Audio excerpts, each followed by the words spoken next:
오세아니아에서 라이벌이라고 생각하는 뉴질랜드 팀 하나밖에 없기 때문에 팀이 발전할 수 있는 계기가 크게 없고 아시아에 편입되면 Prime Minister Albanese to meet Minister of Sport, to meet all the parliamentarians and to see that the heart of all of them is. Ya, Coach Sintayong ini cukup konsisten dengan hasil-hasilnya.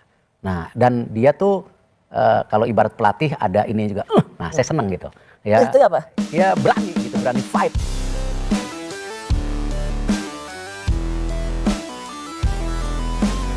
Yes, mantap! Dibongkar media asing ternama dunia. Tepat pagi ini, Timnas Indonesia main lagi hari Kamis. AFC terbukti curangi Indonesia. Seluruh pertandingan ronde 4 resmi diulang. Organisasi dunia atau FIFA temukan kecurangan fatal selama ronde 4 digelar. Skuad Garuda paling sering jadi korban. Kabar ini diperkuat oleh media asing yang beri bocoran seluruh ronde 4 digelar di tempat netral, yaitu di Amerika Serikat. Kabar bagusnya lagi, Sintayong akan langsung pimpin seluruh pertandingan Timnas Indonesia di ronde 4 nanti. Yes, mantap! Keputusan sangat tepat dan sangat bersejarah baru saja diumumkan. Gianni Infantino yang merupakan Presiden FIFA sekaligus sahabat dekat Erick Thohir. FIFA temukan kejanggalan saat seluruh pertandingan ronde 4 digelar beberapa waktu lalu. Semuanya kacau dan harus diulang. Kelolosan Arab Saudi dan Qatar resmi dianulir. FIFA akui ada kecurangan dan merugikan Indonesia. Timnas Indonesia dinyatakan main lagi hari Kamis. Publik dibikin terkejut dan tak percaya. Harapan ke Piala Dunia muncul kembali. Apakah benar begitu? Mari kita bahas teman-teman. Tapi Mimin minta tolong tonton video ini sampai selesai agar tidak ada kesalahpahaman yang terjadi. Dan tak bosan-bosan juga, tolong like dan share video ini ke media sosial kalian agar semua orang tahu apa yang sedang terjadi. Sementara itu, Sintayong bakalan comeback ke Timnas Indonesia. Pengamat bocorkan 3 alasan mengejutkan. Sebelumnya diberitakan, nama Sintayong kembali mencuat ke permukaan setelah PSSI resmi memecat Patrick Kluivert pada Kamis, 16 Oktober 2025. Pelatih asal Korea Selatan itu disebut-sebut berpeluang besar kembali menangani Timnas Indonesia yang sebelumnya ia besut selama periode 2020 hingga 2025 dengan sederet prestasi membanggakan. Dari membawa Garuda menembus babak gugur Piala Asia untuk pertama kalinya hingga lolos ke babak ketiga kualifikasi Piala Dunia 2026 zona Asia, kiprah Sintayong masih melekat di hati publik tanah air. Seperti kita semua ketahui, baru-baru ini kegagalan Timnas Indonesia menembus Piala Dunia 2026 ternyata bukan hanya jadi sorotan di dalam negeri. Media olahraga asal Amerika Serikat, ESPN, turut menyoroti bagaimana perjalanan panjang skuad Garuda justru berakhir tragis akibat keputusan-keputusan kontroversial dari federasi. Dari pemecatan pelatih Sintayong hingga kekalahan beruntun di babak akhir kualifikasi, berikut 3 faktanya. 1. Perjalanan panjang yang berujung pahit. Harapan besar publik Indonesia untuk melihat tim kebanggaan mereka tampil di panggung dunia kandas di ujung jalan. Perjalanan kualifikasi Piala Dunia 2023 yang dimulai sejak 12 Oktober 2023 akhirnya berakhir pada 12 Oktober 2025 setelah kekalahan menyakitkan dari Irak di ronde 4. Sebelumnya, Garuda juga harus menelan hasil buruk saat melawan Arab Saudi dengan skor tipis 2-3. 2 kekalahan beruntun itu membuat Indonesia terdampar di posisi juru kunci grup B dan dipastikan gagal melangkah ke putaran berikutnya. Padahal, performa tim sempat menuai pujian di awal fase kualifikasi. Namun, semua buyar begitu saja ketika atmosfer di dalam federasi mulai bergejolak. 2. ESPN, fans Indonesia jadi korban utama. Dalam laporannya, ESPN menyebut bahwa kegagalan Timnas Indonesia bukan semata karena performa di lapangan, melainkan karena kekacauan di luar lapangan yang bersumber dari keputusan PSSI sendiri. Media ternama itu menulis bahwa supporter Indonesia adalah pihak yang paling dirugikan dari semua kegaduhan yang terjadi. Jika ada yang berhak mendapat penjelasan, itu adalah para penggemar Indonesia yang lama menderita, tulis ESPN. Mereka menilai bahwa langkah PSSI memecat Shin Tae-yong pada awal tahun 2025 menjadi titik balik kemunduran Ternas. Padahal, di bawah asuhan pelatih asal Korea Selatan itu, timnas justru menunjukkan perkembangan pesat. ESPN menegaskan bahwa yang rusak bukanlah kemampuan pemain, melainkan manajemen yang tak konsisten menjaga arah pembangunan tim nasional. 3. Kritik tajam, PSSI butuh strategi bukan keputusan emosional. ESPN tak hanya mengulas kegagalan Indonesia dari sisi emosional, tetapi juga memberi catatan tegas untuk masa depan. Dalam analisanya, mereka menyebut Indonesia sejatinya memiliki skuad yang solid dan talenta, namun gagal bersinar karena minim strategi jangka panjang dari federasi. Indonesia tentu harus melihat kampanye kualifikasi Piala Dunia terbaru sebagai sebuah pencapaian, sebagai motivasi bahwa mereka sebenarnya bisa melangkah jauh hingga tahun 2030, tulis ESPN. Namun, mereka mengingatkan bahwa hal itu hanya bisa terjadi jika PSSI berhenti membuat perubahan mendadak dalam hal pelatih dan struktur tim. Stabilitas dan kejelasan arah menjadi kunci agar timnas Indonesia bisa benar-benar mencapai potensi maksimalnya. Tanpa itu, perjalanan menuju Piala Dunia berikutnya bisa kembali berakhir dengan kekecewaan. Nah, sebelum lanjut mendengar berita ini, untuk para netizen, keluarkan satu kalimat pamungkas untuk menanggapi kabar ini. Menurut kalian, apakah kalian setuju Shin Tae-yong kembali melatih timnas Indonesia atau justru kalian punya pendapat lain? Ayo teman, berikan tanggapan kalian di kolom komentar. Bravo Timnas, bravo Shin Tae-yong, bravo PSSI. Ayo Garuda, buktikan bahwa level kita sudah dunia. Buktikan bahwa kita adalah raksasa Asia. Di sisi lain, jangan lupa juga satu kalimat khusus untuk Shin Tae-yong yang sedang berusaha keras memajukan sepak bola Indonesia. Silahkan tulis di kolom komentar. Ayo terbang tinggi Garuda. Mari kita lanjut teman-teman. Shin Tae-yong comeback ke timnas Indonesia. Pengamat bocorkan 3 alasan mengejutkan. Nomor 1, soal uang. Sebelumnya diberitakan, nama Shin Tae-yong kembali mencuat ke permukaan setelah PSSI resmi memecat Patrick Kluivert pada Kamis 16 Oktober 2025. Pelatih asal Korea Selatan itu disebut-sebut berpeluang besar kembali menangani timnas Indonesia yang sebelumnya ia besut selama periode 2020 hingga 2025 dengan sederet prestasi membanggakan. Dari membawa Garuda menembus babak gugur Piala Asia untuk pertama kalinya hingga lolos ke babak ketiga kualifikasi Piala Dunia 2026 zona Asia, kiprah Shin Tae-yong masih melekat di hati publik tanah air. Berikut ini 3 faktanya. 1. PSSI tak perlu rogoh kocek lebih dalam. Menurut pengamat sepak bola Haris Pardede atau Bung Harpa, alasan paling logis untuk memanggil kembali Shin Tae-yong adalah faktor finansial. Hingga saat ini, PSSI masih berkewajiban membayar kompensasi pemecatan Shin Tae-yong yang berlaku sampai 2027. Artinya, jika federasi memilihnya lagi sebagai pelatih, mereka tak perlu membayar gaji pelatih baru. PSSI tidak perlu mengeluarkan uang lagi karena gajinya Shin Tae-yong dicicil, ujar Bung Harpa dalam kanal YouTube-nya. Ia menggambarkan situasi itu dengan kiasan khas. Kasarnya mungkin begini, saya tetap gaji kamu, tapi kamu nggak usah di sini. Dengan begitu, keputusan untuk mendatangkan kembali pelatih berusia 55 tahun ini justru bisa menjadi langkah efisien di tengah kondisi keuangan federasi yang harus hati-hati. Lebih lanjut, Bung Harpa menambahkan bahwa pelatih baru bukan hanya membutuhkan gaji, tapi juga signing fee yang jumlahnya tidak sedikit. Signing fee ini bukan 10-20 juta, tapi mungkin ratusan juta. Kondisi ini tentu sesuai dengan harapan pemerintah bahwa kita harus efisien. 2. Saat ini Shin Tae-yong tersedia. Kesempatan emas terbuka karena Shin Tae-yong kini berstatus bebas kontrak. Mantan pelatih Korea Selatan di Piala Dunia 2018 baru saja berpisah dengan klub Ulsan HD, raksasa Liga Korea yang memecatnya usai serangkaian hasil kurang memuaskan. Kondisi ini menjadikannya kandidat ideal karena bisa langsung bekerja tanpa proses negosiasi rumit dengan klub manapun. Ketersediaannya juga menjadi faktor penting di tengah waktu yang mendesak bagi PSSI untuk menyiapkan skuad Garuda menghadapi laga kualifikasi berikutnya. Dengan pengalaman panjang dan pemahaman mendalam soal karakter pemain Indonesia, kehadiran Shin bisa menjadi solusi cepat tanpa drama administrasi berkepanjangan. 3. Sudah dicintai dan tak perlu beradaptasi lagi.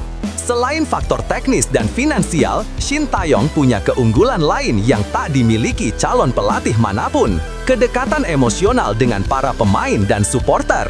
Mayoritas skuad timnas Indonesia yang kini bermain di level senior maupun U23 adalah pemain binaannya sendiri. Shin Tae-yong tak perlu beradaptasi lagi karena sudah mengenal pemain timnas Indonesia. Para supporter juga saya yakin mayoritas ingin Shin Tae-yong comeback, tegas Bung Harpa. Ia menyebut bahwa nama Shin menggema di berbagai tempat, mulai dari Australia, Arab Saudi, hingga Sidoarjo. Bukti bahwa kehadirannya masih dirindukan. Namun, Bung Harpa juga menyoroti 3 tantangan besar sebelum kembalinya Shin Tae-yong benar-benar terjadi.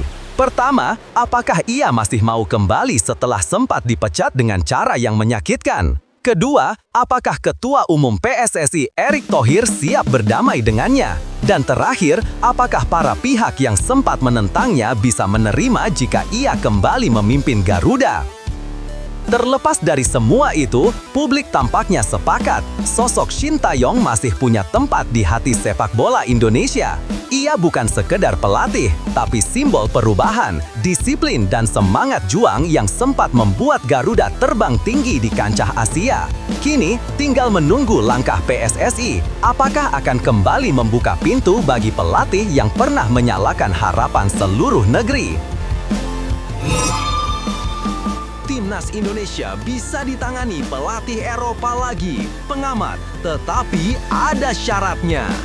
Sebelumnya diberitakan, setelah kepergian Patrick Kluivert dari kursi pelatih kepala, posisi nahkoda Timnas Indonesia kini kembali kosong. Publik pun menanti siapa sosok baru yang akan dipercaya Persatuan Sepak Bola Seluruh Indonesia, PSSI, untuk menukangi skuad Garuda. Pengamat sepak bola nasional Kesit Budi Handoyo menilai bahwa pelatih asal Eropa masih sangat relevan untuk kembali memimpin tim, asalkan PSSI lebih cermat dalam menyeleksi figur yang memiliki rekam jejak jelas dan meyakinkan. Berikut 3 fakta menarik dari pandangan Kesit Budi Handoyo soal calon pelatih baru Timnas Indonesia. 1. Rekam jejak jadi syarat utama. Jangan ulangi kesalahan Kluivert. Menurut Kesit, hal paling krusial dalam memilih pelatih baru bukanlah sekadar nama besar, melainkan rekam jejak profesional yang terbukti sukses. Ia menegaskan, PSSI tak boleh lagi mengulang kesalahan saat menunjuk Patrick Kluivert yang dianggap belum memiliki pengalaman kuat sebagai pelatih kepala di level tim nasional. Sosok yang lebih tepat menurut saya, pelatih yang pertama CV-nya harus jelas, rekam jejaknya jelas, betul-betul bisa membuat publik sepak bola Indonesia tergoda kalau melihat CV-nya. Ujar Kesit kepada media.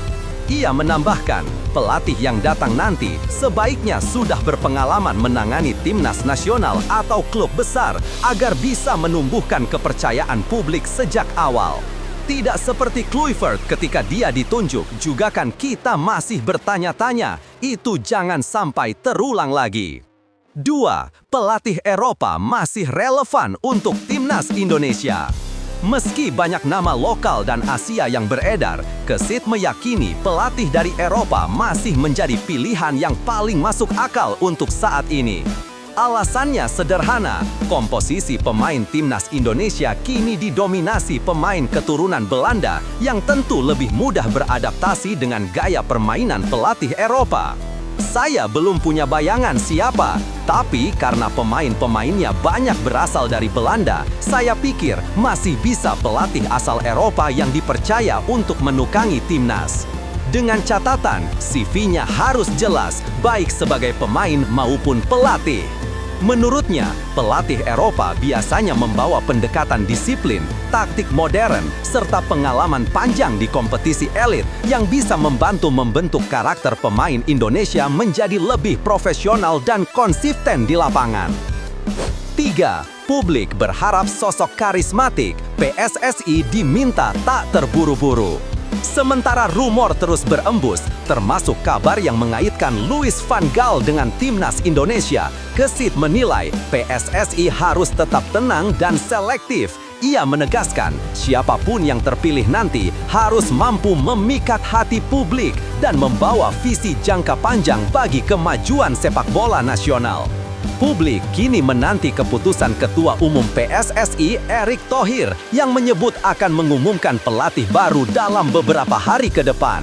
Harapan besar tentu bertumpu pada langkah tepat federasi agar tidak lagi terjebak pada nama besar tanpa prestasi nyata.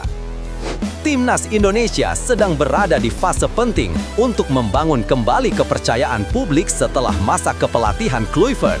Situasi ini harus dijadikan momentum bagi PSSI untuk belajar dari kesalahan dan menunjuk pelatih yang benar-benar sesuai kebutuhan tim.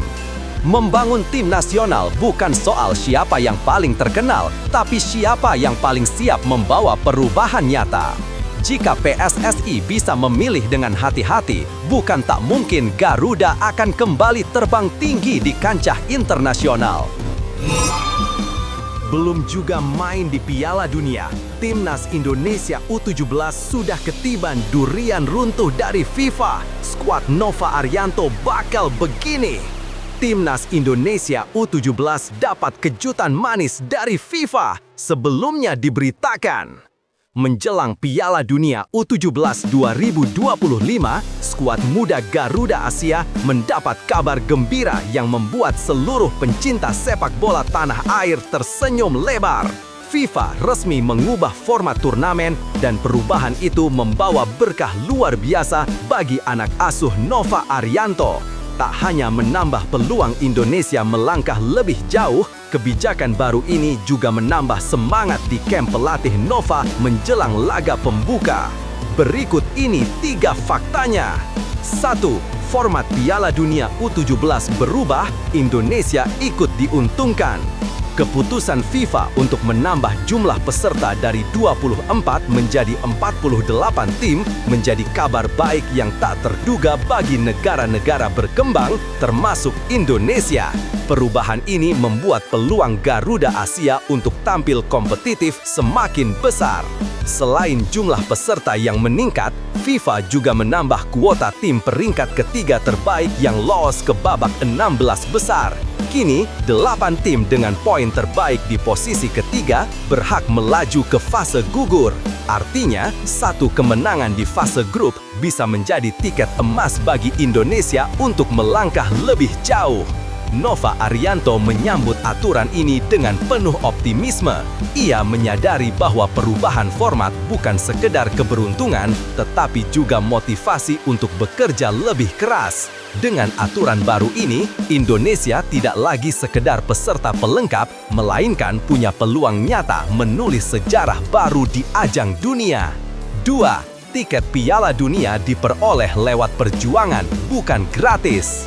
Berbeda dengan edisi 2023 saat Indonesia tampil karena status tuan rumah, kali ini tiket ke Piala Dunia U17 diraih lewat perjuangan berat di lapangan.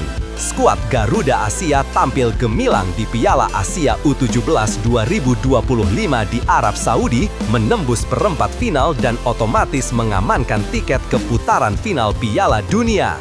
Capaian itu menjadi sejarah tersendiri karena untuk pertama kalinya tim muda Indonesia melaju ke ajang dunia melalui jalur kualifikasi resmi. Perjalanan ini menumbuhkan rasa bangga tersendiri di kalangan pemain dan pelatih. Mereka tahu kesempatan ini diraih bukan karena undangan atau status tuan rumah, melainkan hasil kerja keras dan determinasi di lapangan hijau. 3. Nova Arianto fokus bangun tim yang solid dan tanpa tekanan. Pelatih Nova Arianto memilih untuk menatap turnamen ini dengan kepala dingin dan hati penuh semangat. Ia menegaskan tidak ingin menumpuk beban di pundak para pemain muda. Kalau target secara pribadi, ya saya berharap kita bisa lolos ke babak selanjutnya, lolos dari grup, tapi saya tidak mau memberikan beban kepada pemain, ujar Nova Arianto pada Rabu 15 Oktober 2025. Ia menambahkan bahwa yang terpenting adalah para pemain bisa menikmati momen berharga ini tanpa tekanan berlebihan. Nova ingin skuadnya bermain lepas dan menikmati setiap pertandingan sebagai pengalaman tak ternilai di level dunia. Timnas Indonesia U17 dijadwalkan membuka perjalanan mereka melawan Zambia pada 4 November, disusul laga berat melawan Brasil dan ditutup dengan partai penentuan kontra Honduras. Wow! Timnas U22 Indonesia selamat dari grup neraka SEA Games 2025, tapi masih ada ancaman besar. Sebelumnya diberitakan, Timnas U22 Indonesia dipastikan tidak akan satu grup dengan dua raksasa Asia Tenggara, Vietnam dan Thailand, dalam cabang sepak bola SEA Games 2025. Berdasarkan hasil pembagian pot, Garuda Muda berada di pot 1 bersama dua rival utama itu. Dengan demikian, Indonesia setidaknya terhindar dari pertemuan berat di fase grup. Tapi, tetap saja, ada tantangan lain yang menanti pasukan muda Indra Syafri. Berikut ini 3 faktanya. 1. Satu pot dengan dua raksasa, Indonesia tak akan bertemu Thailand dan Vietnam di fase grup. Pembagian pot SEA Games 2025 menempatkan Timnas U22 Indonesia di pot 1 bersama Thailand dan Vietnam. Penempatan ini bukan tanpa alasan. Indonesia berstatus sebagai peraih medali emas SEA Games 2023. Thailand merupakan runner-up sekaligus tuan rumah edisi 2025, sementara Vietnam menempati posisi ketiga di edisi sebelumnya. Artinya, 3 kekuatan utama sepak bola Asia Tenggara ini tidak akan saling bertemu di babak penyisihan grup. Kondisi ini jelas menjadi keuntungan bagi Garuda Muda yang bisa fokus menghadapi lawan-lawan lain tanpa harus menguras energi lebih awal. Meski begitu, publik sepak bola nasional tetap berharap tim asuhan Indra Syafri tidak lengah karena kejutan bisa datang dari mana saja. 2. Malaysia bisa jadi batu sandungan, Filipina masih berbahaya. Meski lolos dari ancaman Thailand dan Vietnam, Timnas U22 Indonesia belum tentu bisa bernafas lega. Dari hasil pembagian pot, Malaysia menempati pot 2 bersama Myanmar dan Kamboja. Artinya, Indonesia berpeluang satu grup dengan Malaysia, lawan tradisional yang selalu tampil penuh gengsi di ajang regional. Dari pot 3, ada potensi pertemuan dengan Filipina, Laos, atau Timor Leste. Filipina dalam beberapa tahun terakhir menunjukkan peningkatan signifikan lewat program naturalisasi pemain muda. Jika tergabung dalam satu grup, Indonesia harus tetap waspada agar tak terjebak dalam laga-laga sulit sejak awal turnamen. Seperti yang diungkap dalam laporan di Asian Ball, setidaknya Garuda Muda terhindar dari 2 lawan berat di babak penyisihan. Namun, jalannya ke semifinal tetap tidak akan mudah. 3. Undian digelar 19 Oktober, SEA Games 2025 siap panaskan Thailand. Drawing atau undian grup SEA Games 2025 akan berlangsung pada 19 Oktober 2025. Ajang multi-event terbesar di Asia Tenggara itu dijadwalkan digelar di Thailand pada 3 hingga 18 Desember 2025. Menariknya, kompetisi sepak bola kali ini menggunakan regulasi pemain berusia di bawah 22 tahun, tepatnya kelahiran 1 Januari 2003 ke atas. Format ini diharapkan melahirkan bakat-bakat muda baru yang bisa menjadi tulang punggung timnas di masa depan. Indonesia di bawah komando Indra Syafri berambisi mempertahankan medali emas, sekaligus menunjukkan bahwa kemenangan 2 tahun lalu bukanlah kebetulan. Dengan persiapan matang dan kepercayaan tinggi, Garuda Muda diyakini mampu menantang siapapun yang ada di depan mereka. Apapun hasil undiannya nanti, satu hal yang pasti, Timnas U22 Indonesia akan datang ke Thailand bukan sekedar untuk bertanding, tetapi untuk mempertahankan harga diri bangsa. Saat semangat juang sudah menyala, tak ada yang mustahil bagi Garuda Muda.